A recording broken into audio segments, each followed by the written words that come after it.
नमस्कार प्यारे विद्यार्थियों, आज हम शुरू करने जा रहे हैं कक्षा 10 विज्ञान का नया चैप्टर नंबर 1 रासायनिक अभिक्रियाएं एवं समीकरण। अगर आपको केमिस्ट्री मुश्किल लगती है तो डोंट वरी, इस पूरी सीरीज में हम हर कंसेप्ट को इजी लैंग्वेज में रियल लाइफ एग्जांपल्स और एग्जाम ओरिएंटेड तरीके से समझेंगे ताकि पढ़ाई आसान भी लगे और क्वेश्चन भी आसानी से सॉल्व हो जाए।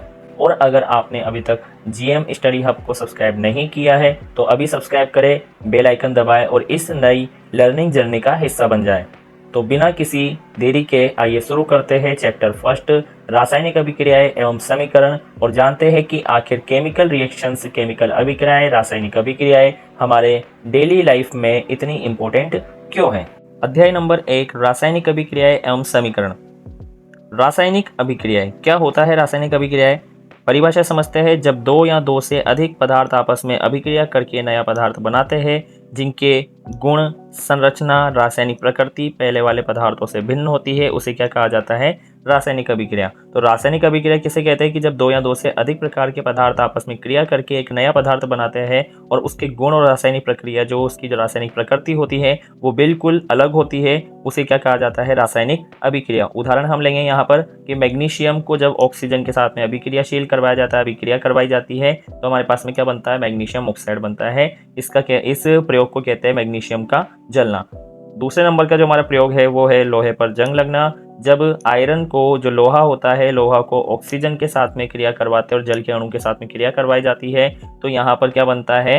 रस्ट बनता है, मतलब यहाँ पर आयरन ऑक्साइड बनता है, जो एक प्रकार का जंग की प्रक्रिया का एक उदाहरण है। ओके, दूसरे नंबर का हमारा टॉपिक आता है रासायनिक अभिक्रिया के दैनिक जीवन में उदाहरण। कि रासायनिक अभिक्रिया के दैनिक जीवन में क्या क्या उदाहरण होते हैं? तो भोजन का पचना भी रासायनिक अभिक्रिया होती है, दूध से दही बनना रासायनिक अभिक्रिया होती है, लकड़ी का जलना, मोमबत्ती का जलना, लोहे पर जंग लगना और फलों का पकना, ये भी क्या है? रासायनिक अभिक्रिया के दैनिक जीवन में क्या है? ये उदाहरण है। मतलब इन सभी में क्या हो रहा है? रासायनिक अभिक्रिया संपन्न हो रही है। ठीक है, अगला टॉपिक जो है हमारा वो कौन सा है? यहाँ पे रासायनिक अभिक्रिया के लक्षण। यदि किसी प्रक्रिया में निम्न में से एक या अधिक परिवर्तन दिखाई दे तो वो क्या होता है? रासायनिक अभिक्रिया होने की संभावना ज्यादा होती है। जैसे कि अगर हम बात करते हैं यहाँ पे तो पहले नंबर पे रहेगा हमारा क्या? रंग में परिवर्तन। कि लोहे की कील को कॉपर सल्फेट के विलयन में, ये जो नीले कलर का जो विलयन दिखाई दे रहा है ये किसका है? कॉपर सल्फेट का है। जो नीला विलयन है किसका है? कॉपर सल्फेट का है। जब इसमें आयरन की कील को डुबोया जाता है तो आयरन जो होता है वो अधिक क्रियाशील होता है, तो वो कॉपर को क्या कर देता है? वहां से विस्थापित कर देता है और कॉपर की जगह पर आकर खुद बैठ जाता है। इसकी वजह से उस विलयन का कलर कैसा हो जाता है? हरा हो जाता है। ठीक है, और क्या बनता है यहाँ पे? आयरन सल्फेट बनता है। तो रंग में परिवर्तन होना ये भी एक प्रकार का क्या होता है? रासायनिक अभिक्रिया के लक्षण होते हैं। ठीक है, दूसरे नंबर का हम बात करते हैं गैस का निकलना। तो किसी भी रासायनिक अभिक्रिया को पूरा करने पर उसमें किसी न किसी प्रकार की गैस का क्या होता है? उत्सर्जन होता है। ठीक है, मतलब किसी न किसी प्रकार की गैस वहां से क्या होती है? बाहर निष्कासित होती है। अगर हम यहाँ पे उदाहरण लेते हैं तो जो जिंक होता है, जो जस्ता होता है, इसकी अभिक्रिया हाइड्रोक्लोरिक अम्ल के साथ कराने पर क्या बनता है? जिंक क्लोराइड बनता है। और कौन सी गैस बाहर निकलती है? हाइड्रोजन गैस बाहर निकलती है। ठीक है, तो ये भी रासायनिक अभिक्रिया का लक्षण होता है। अगर हम थर्ड नंबर के लक्षण की यहाँ पे बात करते हैं तो थर्ड नंबर का लक्षण होता है हमारा यहाँ पर अवक्षेप बनना या फिर अवक्षेपण अभिक्रिया का पूर्ण होना। जब दो विलयनों को मिलाने पर अघुलनशील ठोस पदार्थ बनता है तो उसे क्या कहते हैं? अवक्षेपण कहते हैं। अवक्षेपण दो प्रकार के होते हैं, जो पानी के नीचे एकत्रित हो जाते हैं वो भी अवक्षेपण होते हैं, और जो पानी के ऊपर तैरते रहते हैं वो भी क्या होते हैं? यहाँ पर अवक्षेपण माने जाते हैं। ठीक है, यहाँ पर हमारे पास में क्या है? सिल्वर नाइट्रेट जो होता है, सिल्वर नाइट्रेट की अभिक्रिया हम यहाँ पर सोडियम क्लोराइड के साथ करवाते हैं तो हमारे पास एक प्रकार का अवक्षेपण पदार्थ बनता है जिसका नाम क्या होता है? सिल्वर क्लोराइड होता है, जो पानी में घुलनशील नहीं होता है, वो नीचे जाकर सफेद अवक्षेप के रूप में इकट्ठा हो जाता है। और साथ ही साथ यहाँ पर क्या बनता है? सोडियम नाइट्रेट भी बनता है। ठीक है, तो यहाँ पर जब हम सिल्वर नाइट्रेट की अभिक्रिया NaCl के साथ करवाते हैं तो एक प्रकार का अवक्षेप बनता है जिसका नाम होता है AgCl, मतलब सिल्वर क्लोराइड। ठीक है, तो यहाँ पर जो अवक्षेपण बनता है उसका नाम क्या है? सिल्वर क्लोराइड है। और यह अवक्षेपण पानी में घुलता नहीं और नीचे बैठ जाता है। इस अवक्षेपण का बनना क्या कहलाता है? अवक्षेपीकरण या फिर प्रेसिपिटेशन अभिक्रिया कहलाता है।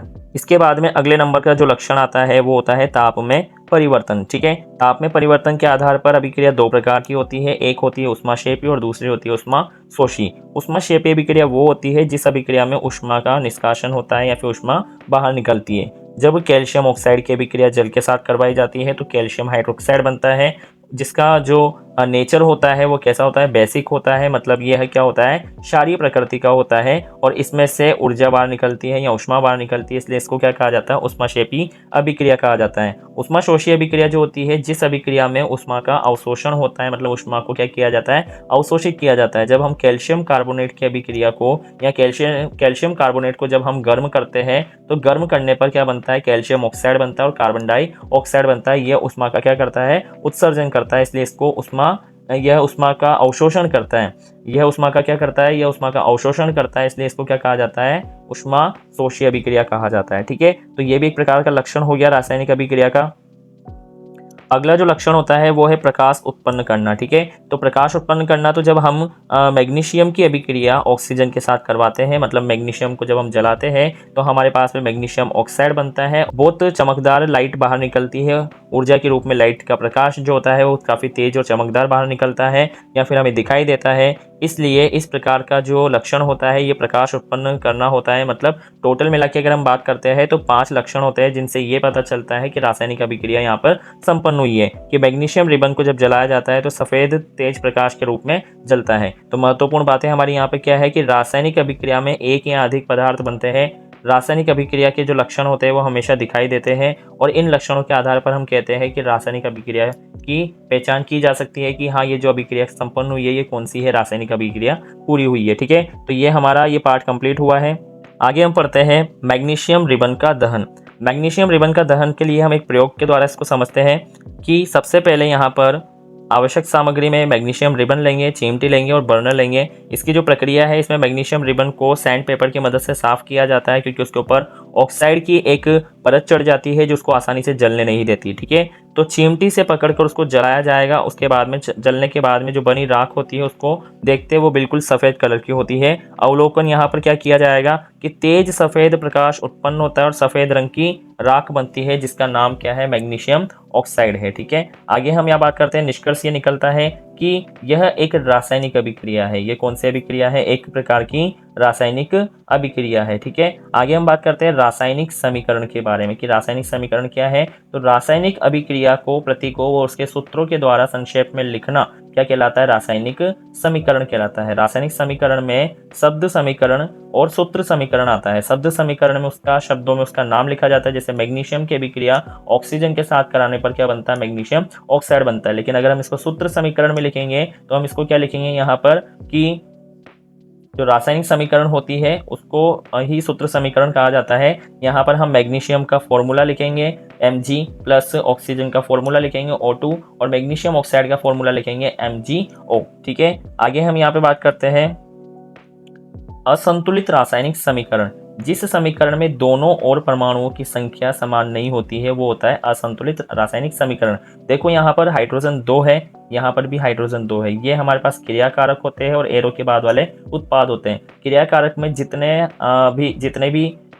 में जितने भी तत्व लिए जाते हैं, जितने भी यौगिक या फिर अणु लिए जाते हैं, उनका रासायनिक समीकरण के हिसाब से उनका जो मोल होता है कि कितना उसमें तत्वों की संख्या ली गई है, वो तत्वों की संख्या उसके उत्पाद के साथ में मैच होना जरूरी है। दोनों का संतुलन बना रहना जरूरी है। अगर वो संतुलित नहीं है तो उनको संतुलित किया जाता है। ठीक है, तो अगर हम इस अभिक्रिया में बात करते हैं कि यहाँ पर हाइड्रोजन जो है वो 2 है और उधर उत्पाद में भी हाइड्रोजन 2 है, या ऑक्सीजन 2 है तो वहां पर ऑक्सीजन 2 नहीं और कितना है, 1 है, तो ये एक प्रकार की असंतुलित रासायनिक समीकरण कहलाती है। अगला है हमारे पास में संतुलित रासायनिक समीकरण। जिस समीकरण में अभिकारक या फिर जो क्रियाकारक होते हैं, जो एरो के पीछे वाला होता है, एवं उत्पादों के दोनों ओर प्रत्येक तत्व के परमाणु की संख्या क्या होनी चाहिए, समान होनी चाहिए। देखो हमने ऊपर वाले एग्जांपल में देखा था कि ऑक्सीजन समान नहीं था वहां पे, तो ऑक्सीजन को समान करने के लिए हमने आगे यहाँ पे क्या लगा दिया था, 2 लगा दिया। जैसे 2 लगा दिया तो यहाँ पर हाइड्रोजन कितना हो जाएगा मेरे पास में, 4 हो जाएगा। और उधर भी हाइड्रोजन को 4 करने के लिए उस हाइड्रोजन के आगे भी क्या लगा दिया हमने, 2 लगा दिया। तो 2 को 2 से मल्टीप्लाई करेंगे तो हाइड्रोजन भी कितने हो गए, यहाँ पे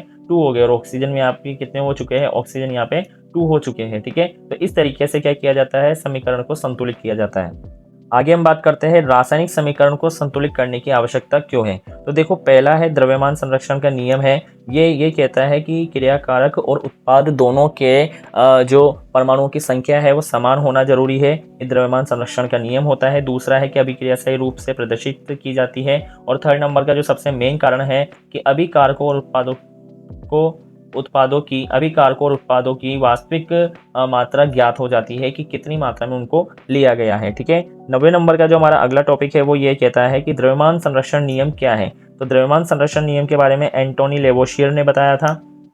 उन्होंने बताया था कि किसी भी रासायनिक अभिक्रिया में द्रव्यमान न तो उत्पन्न होता है और न ही द्रव्यमान को नष्ट किया जा सकता है। मतलब ये हुआ कि कुल अभिकारकों का द्रव्यमान जो होता है वो उसके कुल उत्पादकों के द्रव्यमान के बराबर होना चाहिए। ये बात किसने बताई थी? एंटोनी लेवोशियर ने बताई थी। उन्होंने इस तुला के मापक के द्वारा इसको समझाया था कि अभिकारक में जितना भी आपने कुल द्रव्यमान लिया है उत्पाद में भी उतना ही द्रव्यमान होना चाहिए, तब जाकर ये द्रव्यमान संरक्षण नियम का पालना करता है। ठीक है, आगे हम बात करते हैं रासायनिक समीकरण संतुलित करने की हिट एवं ट्रायल विधि क्या है। तो देखो, सबसे पहले हम उदाहरण लेते हैं। यहाँ पर हमने यहाँ पे एक असंतुलित समीकरण ली है जिसमें हमने आयरन की अभिक्रिया जल के अणु के साथ करवाई है और यहाँ पर आयरन ऑक्साइड बना है और साथ में हाइड्रोजन गैस निकली है।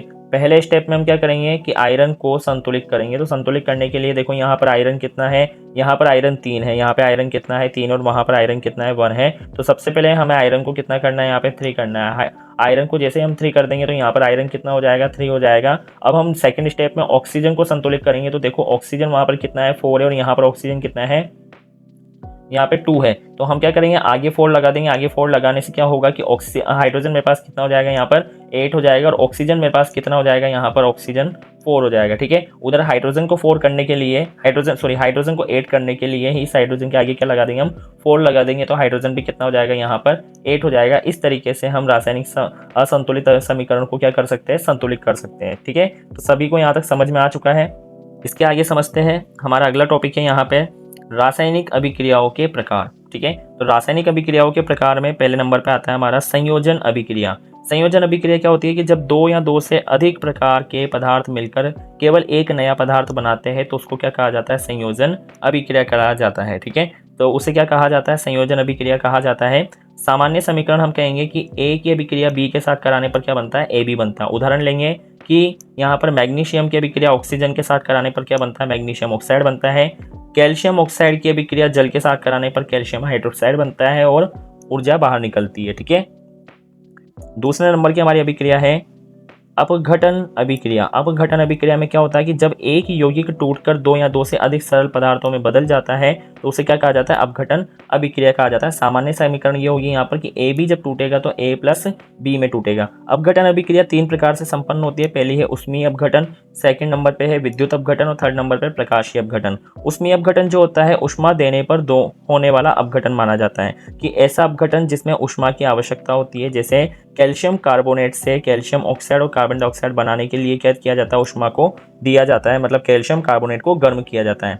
दूसरे नंबर पर होता है विद्युत अपघटन, जिसमें उष्मा की जगह विद्युत धारा दी जाती है और अपघटन करवाया जाता है। जैसे कि हमने यहाँ पे लिया जल का अणु लिया और इसमें इलेक्ट्रोलाइसिस प्रक्रिया करवाई, यहाँ पे विद्युत धारा को प्रवाहित करवाते हैं तो हाइड्रोजन अलग हो जाता है और ऑक्सीजन अलग हो जाता है। लास्ट नंबर पे आता है हमारा प्रकाशीय अपघटन। इसमें विद्युत धारा और उष्मा की जगह सूर्य के प्रकाश को उपयोग में लिया जाता है। यहाँ पर जो सिल्वर क्लोराइड होता है उसको जब हम सनलाइट की उपस्थिति में रखते हैं तो सिल्वर अलग हो जाता है और क्लोरीन अलग हो जाता है। इस प्रकार की प्रक्रिया अभिक्रिया का यूज फोटोग्राफी में भी किया जाता है। ठीक है, तो ये हमारा अपघटन वाली अभिक्रिया कंप्लीट हो गई।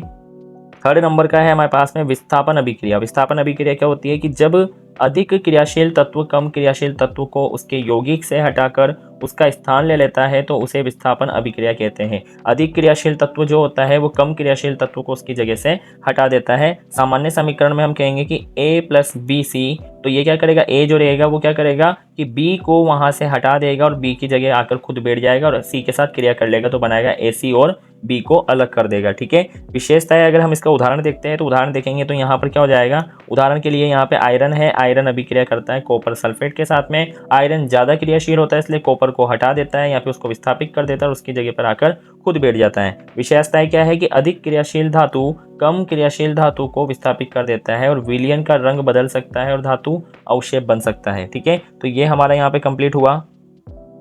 अगले नंबर का है द्वि विस्थापन अभिक्रिया। जब दो यौगिक के आयन आपस में स्थान बदल लेते हैं तो उसे द्विविस्थापन अभिक्रिया कहा जाता है। मतलब जब दो यौगिकों के आयन आपस में स्थान बदल लेते हैं तो उसको क्या कहा जाता है, द्विविस्थापन अभिक्रिया कहा जाता है। जैसे कि सामान्य समीकरण में कहता हूँ कि A B की अभिक्रिया C D से कराने पर A क्या करता है, यहाँ पर C को विस्थापित कर देता है और उसकी जगह आकर बैठ जाता है, और सी क्या करता है, ए को विस्थापित कर देता है, उसकी जगह पर आकर बैठ जाता है। उदाहरण हम यहाँ पे लेते हैं कि सिल्वर नाइट्रेट की अभिक्रिया NaCl के साथ करवाने पर क्या होता है कि सिल्वर जो होता है वो किसके साथ क्रिया करता है, वो Na को वहां से क्या कर देता है, हटा देता है और Na की जगह आकर बैठ जाता है और सफेद अवशेप प्राप्त करवाता है या सफेद अवशेप बनाने का काम करता है, जो उस विलयन के पेंदे वाले हिस्से पर या फिर जो उसका बॉटम हिस्सा होता है वहां पर जाकर बैठ जाता है और सोडियम नाइट्रेट का निर्माण करता है।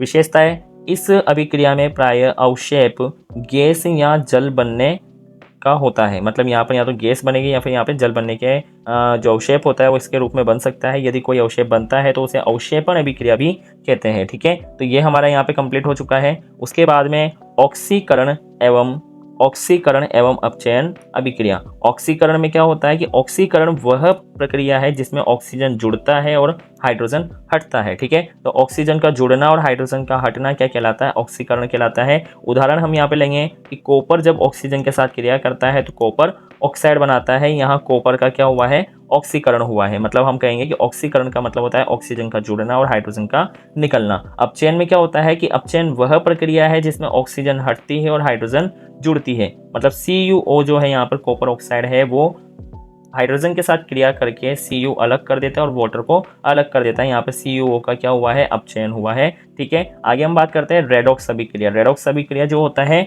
उसमें जिस अभिक्रिया में ऑक्सीकरण व अपचयन दोनों साथ साथ होते हैं उसको क्या कहा जाता है, रेडॉक्स अभिक्रिया कहा जाता है। ठीक है, कॉपर ऑक्साइड की अभिक्रिया यहाँ पर हम हाइड्रोजन के साथ करवाएंगे तो कॉपर अलग हो जाएगा और यहाँ पर जल का अणु अलग हो जाएगा। जहाँ पर कॉपर ऑक्साइड का अपचयन हुआ है और हाइड्रोजन का क्या हुआ है, यहाँ पे ऑक्सीकरण हुआ है। निष्कर्ष क्या निकलता है कि कॉपर ऑक्साइड का अपचयन हुआ, हाइड्रोजन का यहाँ पर ऑक्सीकरण हुआ। इसलिए यहाँ पर एक ऐसी अभिक्रिया जिसमें ऑक्सीकरण भी हो रहा है और अपचयन भी हो रहा है, इसलिए इसको हम क्या कहेंगे, रेडॉक्स अभिक्रिया कहेंगे। ठीक है, तो इसके कुछ महत्वपूर्ण अंतर क्या है यहाँ पे बताया हुआ है कि संयोजन अभिक्रिया वो होता है जिसमें दो या दो से अधिक पदार्थ मिलकर एक नया पदार्थ बनाते हैं। अपघटन अभिक्रिया, एक यौगिक टूटकर दो या दो से अधिक पदार्थ बनाता है। विस्थापन, जो ज्यादा क्रियाशील तत्व होता है वो कम क्रियाशील तत्व को विस्थापित कर देता है।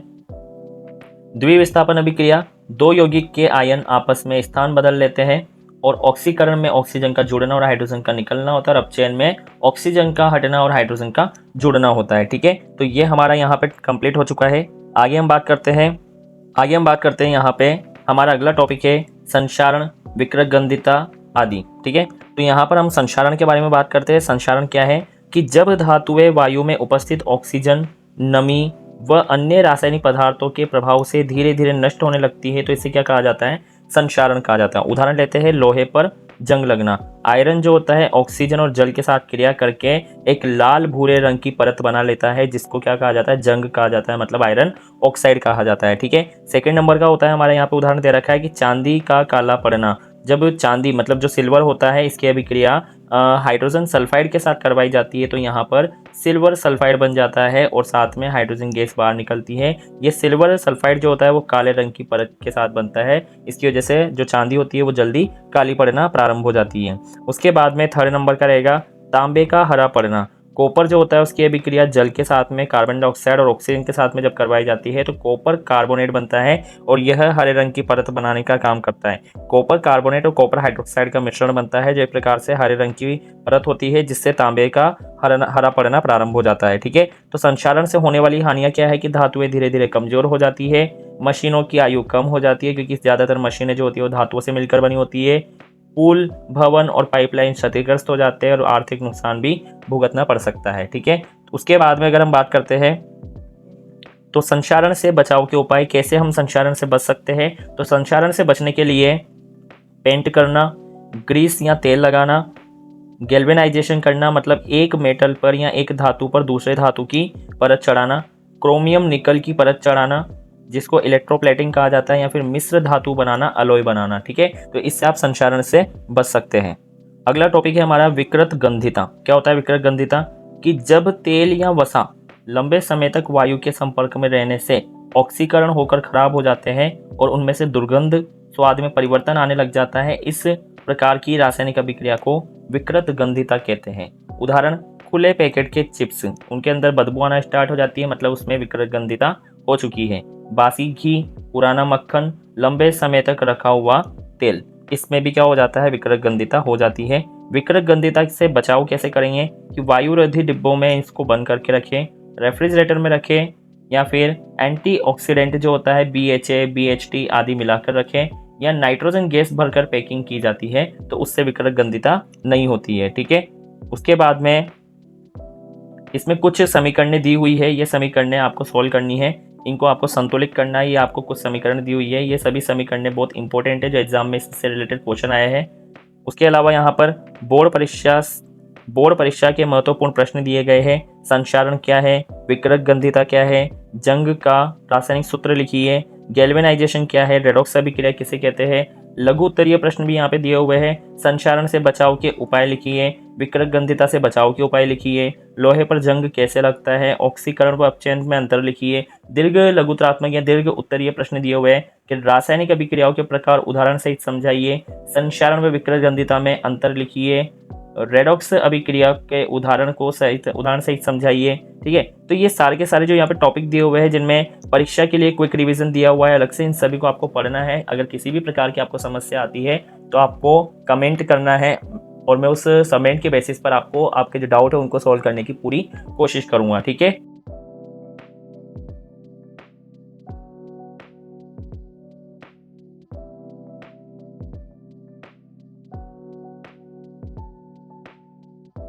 अगर आपको यह क्लास पसंद आई हो और कुछ नया सीखने को मिला हो तो वीडियो को लाइक जरूर करें, अपने दोस्तों के साथ शेयर करें, और अगर आपने अभी तक GM स्टडी हब को सब्सक्राइब नहीं किया है तो अभी सब्सक्राइब कर लीजिए।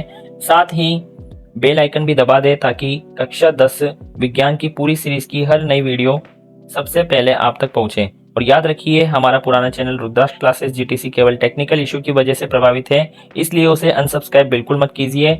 वह भी बहुत जल्द फिर से पहले की तरह एक्टिव होने वाला है। Keep learning, keep growing. मिलते हैं अगली क्लास में। जय हिंद।